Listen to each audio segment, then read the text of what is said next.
Coucou Booktube.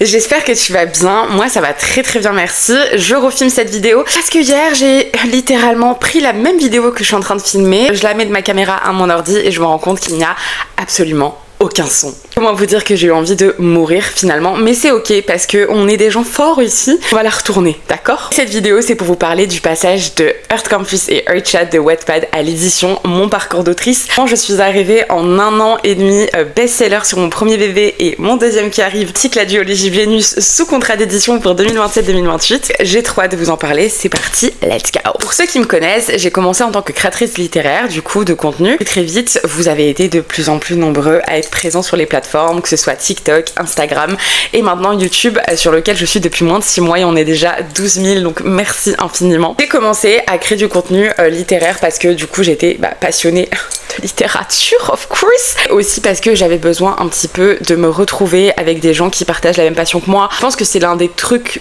pourquoi on a tous commencé en réalité, mais aussi parce qu'à l'époque, vous le savez très bien, je vous en ai parlé à de multiples reprises, je traversais une dépression qui était très compliquée. J'étais dans une relation très toxique qui a duré plus de 5 ans et j'avais besoin de me retrouver dans un endroit, dans un moment, dans un sujet. Ça a été pour moi la littérature, vous et le BookTok ainsi que les copains, et aujourd'hui on en est là. Mais d'un côté, comme je vous l'ai toujours dit, je remercie cette dépression parce que peut-être que sans elle j'aurais jamais sauté le pas. Rien que pour ça, en vrai, c'est pour ça que pour moi, comme dirait Hilario, tout a un effet papillon, tout arrive pour une chose dans la vie. Et c'est hyper important de le rappeler. Si jamais vous traversez une passe très compliquée en ce moment, sachez qu'il y a toujours un soleil derrière les nuages. C'est pour ça que par exemple là cette année, juillet, ça a été un des pires mois de ma life et je me suis pas pris la tête parce que je savais très bien que les choses vont se décanter, etc. Et c'est toujours comme ça. Donc voilà, petit reminder qui n'est pas des moindres. Comme vous le savez, j'ai commencé à écrire il y a de là 3 ans du coup. Quand je suis arrivée sur BookTok, j'ai commencé à écrire un petit peu avant et pendant. Et j'avais commencé avec Une lettre égale 2 êtres, qui était une romance qui est totalement foirée et c'est un manuscrit que je ne sortirai jamais parce qu'il est vraiment horrible. Voilà, moi je vous le dis, je veux pas que vous lisiez cette merde, mais c'est ok, on commence tous quelque part, c'est bien de le savoir et de savoir quand c'est de la merde aussi. On se calme, on en parle à un adulte, enfin voilà. Donc voilà, ensuite je suis passée sur Earth Campus en janvier 2024. Donc j'avais commencé à bosser mon plan, etc. en septembre jusqu'à décembre 2023 du coup. Oh là là, je me sens vieille. J'ai commencé à poster en janvier 2024. Ou 2025, je ne sais plus les dates exactes la team, mais il y a un moment donné où voilà, hein, on a tous dormi, ok. voilà, donc je commence à poster, vous commencez à prendre un peu l'engouement d'Earth Campus, etc. Et je suis en mode bon incroyable, génial quoi, mais qu'est-ce qui se passe finalement? Je pense qu'en septembre de la même année, du coup de l'année où j'avais sorti et commencé à écrire sur Wattpad, l'éditrice du coup, mon éditrice actuelle que je ne quitterai pour rien au monde, l'amour de ma vie, si tu passes par là, passe de merveilleuses vacances, je t'aime, tu as tellement bossé cette année, tu nous as tellement fait découvrir des choses incroyables et tu as été parfaite. Du coup mon éditrice qui est mon éditrice actuelle, m'envoie un message pour me dire salut, je m'appelle nanana, je travaille chez Slalom Romance, est-ce que ça te dirait qu'on ait un petit échange par rapport à Earth Campus puisque je l'ai vu passer, je vois ce que tu fais et c'est hyper sympa. Donc clairement voilà, moi j'ai été repérée grâce à Wattpad et à TikTok. C'est pour ça que je vous dis tout le temps de faire votre pub à fond sur TikTok, quitte à littéralement noyer l'algorithme de votre pub parce que c'est ce qui fonctionne en fait, du moins ça a fonctionné pour moi. Après soyons honnêtes, c'est aussi ce qui a marché pour beaucoup d'auteurs et d'autrices, donc voilà, c'est hyper important de vous le dire aussi, de vous donner un peu les petits tips, mais voilà, faites-le parce que vraiment vous allez voir que ça va faire une différence au début, même si ça marche pas de fou. Du coup voilà, on a un appel, on commence à parler du projet, puis elle me fait comprendre que clairement ce serait hyper cool qu'on bosse ensemble sur ça. Donc voilà, j'ai eu l'appel on va dire en septembre et j'ai signé en décembre, donc 2024, ouais c'est ça en fait, c'est bien 2024, donc voilà, iconique, j'étais comme une folle, je pouvais pas vous en parler tout de suite, mais voilà, donc les choses se font, on refait des réécritures, on fait le taf édito, nanani, nanana. Moi en même temps je suis en plein post-rupture d'une relation de 5 ans, donc je suis en train de régler les affaires de mon ex-conjoint quitte le logement, il y a tous les trucs à faire, si ça, en même temps je dois gérer la cover reveal de mon roman le jour où j'apprends que je m'étais fait cocu, enfin bref, horrible période de ma vie. Une période incroyable parce que j'ai vécu le premier engouement autour d'une de mes sorties et ça je m'y attendais m'attendais pas du tout. Je pensais faire aller dans ma tête, moi, 50 ventes, c'était iconique en fait pour le premier jour, vous voyez. Puis on a fait 2000 et quelques ventes, 2500 je crois, un truc comme ça, donc dingue.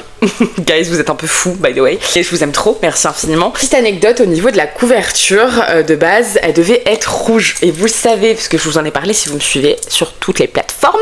Si c'est pas le cas, ça veut dire que vous n'êtes pas des vrais abonnés et que je parle pas avec vous. Mais voilà, il devait être rouge. Et en fait, à l'époque, on s'était dit, on va pas prendre le risque. En vrai, c'est vrai. Faire un livre rouge, c'est un petit risque niveau marketing.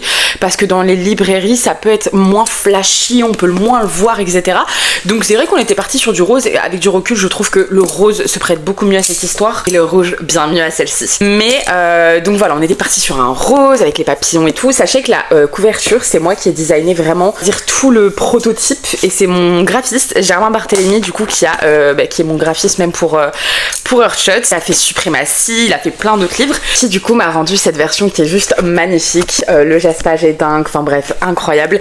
Je me remets toujours pas d'avoir écrit tout ça. Et encore moins quand je vois le 2 maintenant qui est beaucoup plus long. Donc voilà. Je vous avoue que Earth Campus, là, je peux plus me le voir. Voilà, je l'ai vu pendant 1 an et demi, là, je peux plus. Je peux plus. Voilà, la team le rose et tout, je peux plus. Je t'aime mon fils, hein, t'es ma bataille, vraiment. Regardez, je l'ai blessé, le pauvre. Ma vie. Un petit exemplaire blessé. Et voilà, je l'aime, c'est ma bataille, mais à un moment donné où laisse un peu la place au nouveau bébé qui arrive, parce que bon, j'ai accouché, hein, voilà, on le sait. Earth Campus sort le 28 août dernier, donc là ça va faire 1 an dans même pas 8 jours, donc incroyable. Donc voilà, tout se passe incroyablement, on a vendu là actuellement, je pense presque, on est proche des 18 000, hein, je pense qu'on a passé les 17 000 il me semble. Moi je me serais jamais dit qu'en 4 mois, on a été best-seller en 4 mois, guys. C'est fou de se dire qu'en 4 mois on a été best-seller. Je le vois encore dans la librairie, il est encore lu. Enfin voilà, parce qu'il faut sachez aussi, un livre en général il a une durée de vie d'1 mois en librairie. Si un livre il dure bien pendant 1 mois en librairie, c'est qu'il a bien marché et que c'est ok et que voilà. En général, au bout d'1 mois, t'es plus censé trop le voir en rayon. Et moi, il est encore là au bout d'1 an, encore tout le temps. Il est tout le temps recommandé et tout. Donc, je trouve ça fou aussi. Et ça, c'est grâce à vous. Donc, merci. Je saurais jamais à quel point vous remercier pour tout ça parce que c'est vous qui faites en sorte que mon bébé vive à l'heure d'aujourd'hui. Je lui ai donné vie, mais c'est vous qui le faites vivre dans sa longévité. Donc, merci infiniment. Ensuite, il y a eu du coup le Festival du Livre de Paris, mon tout premier en tant qu'autrice et non lectrice cette fois. Donc c'était en avril de cette année, ça a été juste dingue. Dédicacé Earth Campus, c'était fou. On a été sold out. En fait, vous voyez, c'est ça, genre, on a été sold out alors que le livre est sorti il y a 1 an. Ce que je veux dire, c'est insane. Le FDL, ça a été incroyable pour moi, ça a été vraiment un gros step parce que cette année je suis tout le temps là à Paris, maintenant je suis plus du tout stressée quand j'y vais ou du moins très très peu et c'est un plaisir de pouvoir enfin profiter de tous les événements littéraires, pas comme à mon tout début de BookTok où j'ai raté littéralement 1 an et demi d'événements où j'étais invitée et tout parce que je pouvais pas avec mon stress. C'était complètement fou de pouvoir vraiment y participer à fond, voir tout le temps mes copains, genre là avec les copains on se voit tous les 1 mois quoi max, donc c'est fou, trop bien. Je suis trop contente de Earth Campus, de sa sortie. Il arrive en poche, donc début d'année prochaine. On pourra communiquer bientôt dessus, vous dire dans quelle maison d'édition, au niveau de la date, etc. Mais voilà, en tout cas, il sera bien là, le poche. J'ai hâte de voir le petit bébé Earth Campus. Il va être trop mignon, il va être trop choupi, tout petit et tout, il va être trop chou. J'ai vraiment trop hâte et voilà. Au niveau de Earthshot, comment il est arrivé? Est-ce qu'il était déjà prévu? Oui ou non? Oui et non. Alors j'avais déjà l'idée de faire un tome 2 pour mettre en avant Elias et Harper du coup, qui sont un peu mes chouchous maintenant à l'heure actuelle quand j'ai du recul. Mais c'est vrai que voilà, c'était on sait pas trop, on verra, viens on en reparle quand Earth Campus est sorti, ce que je comprends totalement. Par même de la sortie d'Earth Campus, mon éditrice m'envoie, bon bah t'écris le 2 et je t'en mode oui, let's go. Donc j'ai commencé l'écriture du tome 2 en août dernier. Je l'ai terminé en fin avril 2026 du coup. Donc j'étais vraiment trop fière parce qu'en fait j'ai vraiment été prise pour Earthshot d'une frénésie créative. Je dis que Earthshot actuellement est mon bébé préféré alors que j'ai bientôt fini l'écriture de Vénus tome 1, que je suis en plein dans l'écriture de Vénus, mais en fait je sais pas si c'est parce que là actuellement on est dans l'era Earthshot, maybe oui, et peut-être que je changerai d'avis quand on sera dans l'era Vénus, mais Earthshot est trop important pour moi parce que pour moi il symbolise ma guérison en fait, et genre ça s'est ressenti je pense à travers ma plume, que je suis beaucoup moins tourmentée, que je suis beaucoup mieux dans ma vie et dans mon mental, que pendant mon écriture de Heart Campus. Pour ceux qui ont lu les deux et qui liront les deux, je pense que vous arriverez à relate ce que je dis. Vous m'excuserez pour la cloche de l'église qui sonne en même temps, mais voilà. Donc en clair, c'était juste insane d'écrire Earthshot et j'en suis trop heureuse, donc voilà. J'ai enfin eu mon rouge. En fait, je le voyais nulle part, enfin, aucune autre couleur n'allait avec l'histoire pour moi, que je suis trop contente. Les cerises, les nœuds, beaucoup plus sexy, je trouve. Après, ça se prête vraiment à l'univers hollywoodien et au cinéma. Quand je pense à cinéma, à Hollywood, à cette ère un peu très golden, très stars, très paillettes, je pense vraiment à du rouge comme ça, des nœuds en satin. Enfin, je pense vraiment à quelque chose de sexy en fait. Et c'était le principe que le livre soit sexy. Il est sexy. C'est vraiment Elodie qui a donné ce petit adjectif à mon livre, c'est qu'il est sexy. Au niveau des retours d'Earthshot, je ne suis que contente parce que pour l'instant j'ai eu que des avis positifs de tous les gens qui l'ont reçu en avant-première et en service de presse ou en précommande. Donc ça, je suis trop heureuse parce que genre les gens ont vu mon évolution déjà au fur et à mesure de mes livres, donc ça c'est trop bien parce que vraiment c'était important pour moi qu'on le voit en fait, que je travaille ma plume encore plus, qu'elle s'alourdisse entre guillemets, qu'elle devienne un peu plus mature aussi avec le temps et que j'arrive à me trouver, parce que c'est vrai que quand tu commences à écrire un premier livre, la plume de ton premier livre n'est jamais ta vraie plume, on va dire. C'est ta plume mais qui sera genre différente de tous les livres que t'écriras après, et ça c'est beaucoup d'auteurs et d'autrices qui me l'avaient dit, parce que c'est vrai qu'en fait c'est un peu une plume test en fait, c'est la première fois que t'écris vraiment et du coup c'est vrai que c'est pas ta plume perfectionnée on va dire. Earthshot, déjà je trouve que rien que pour mon deuxième roman, je trouve que je l'ai fait évoluer de malade mental. Je me suis renseignée tellement sur plein de manières de parler, j'ai lu beaucoup aussi entre temps de livres, j'ai regardé beaucoup de films, aussi un peu des films un peu plus vieux que ce que j'ai l'habitude de regarder, pour aussi avoir des vocabulaires que forcément je n'avais pas forcément comme ça d'instinct à parler tous les jours. C'est vraiment important pour moi d'essayer de perfectionner ça au mieux, et je l'ai fait aussi pour Vénus, et je le ferai pour tous les autres livres que j'écrirai, et ça je trouve ça génialissime de se voir évoluer comme ça et d'être fière de soi, parce que je suis fière de moi et qu'il est juste incroyablement beau. Heart Campus, je l'avais dédicacé à ma tati qui nous avait quitté avant que le livre sorte malheureusement, et qu'elle aurait adoré me lire, donc je lui avais dédicacé tout simplement dans l'épigraphe cette petite phrase à ma tante qui aurait tant aimé me lire, que je sais que ça aurait été le cas et qu'elle est très fière de moi à l'heure actuelle, et que toutes les personnes qui ne sont plus dans ce monde, dans ce bas monde là, pour me voir briller en librairie, sont très fiers de moi dans le monde, de l'autre côté finalement, dans le monde d'en haut. Je suis très fière de les rendre fiers. C'est vraiment quelque chose que je ressens, qui sont là avec moi et que je les rends fiers, donc ça c'est incroyable. Faites-moi un signe, mettez-moi une tarte, je ne sais pas, ma foi. Le tome 2 du coup je l'ai dédicacé à mes parents et aussi à vous, donc j'ai fait un plus gros épigraphe. À mes parents qui sont des forces de la nature, et pour toutes celles et ceux qui se cherchent, continuez de rêver, pleurer, échouer. Un jour le soleil repointera le bout de son nez. La peur n'est pas une mauvaise chose, elle te prouve chaque jour que tu es vivant. Il ne te reste plus qu'à la transformer en la plus douce des émotions. N'oublie jamais que la personne que tu dois privilégier, c'est toi. My dear love. J'ai beaucoup trop aimé aussi écrire les remerciements de Earthshot, qu'il y a tellement de gens à remercier, c'était fou. Et puis il y a aussi le principe de la cerise. Vous ne savez pas encore ce que symbolise la cerise dans Earthshot. Certains vont peut-être penser que c'est un truc un peu smutty, un peu sympa, un peu grrr. D'autres peuvent penser que c'est un truc très triste. Spoiler alerte, c'est un truc très triste. Sachez que le Jaspage Collector comme ça que vous aurez si vous l'achetez directement, c'est littéralement une référence à un événement très triste qu'il y a dans le roman. Donc voilà, je dis ça, je dis rien, je pose ça là, vous en faites ce que vous voulez. C'est pas censé être en mode youhou, trop mignon, on mange des cerises, on s'amuse. Non, rien de tout ça. Globalement, qu'est-ce que ça me fait d'être autrice en fait, qu'est-ce qu'il y a ma belle. Ça me fait d'être autrice, je dirais que c'est le rêve qui est devenu réalité, parce que c'était mon rêve depuis très longtemps.